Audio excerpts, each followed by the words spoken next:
Fever, minus Caitlin Clark, beat Lynx for Commissioner's Cup crown.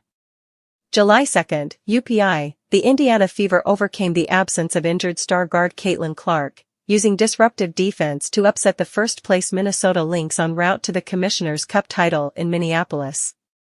Natasha Howard totaled 16 points, 12 rebounds, and 4 assists in the 74-59 victory Tuesday at Target Center.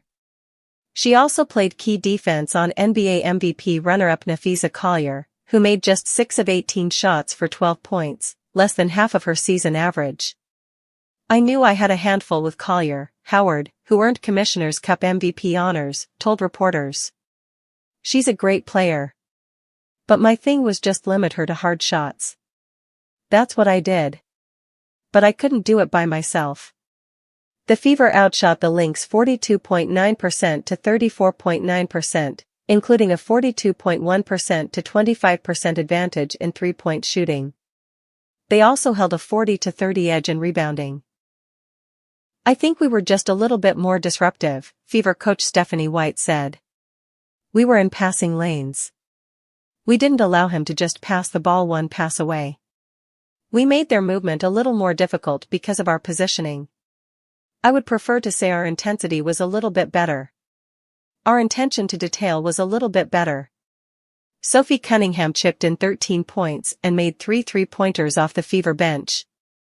Aaliyah Boston, Kelsey Mitchell, and Ari McDonald scored a dozen points apiece in the win.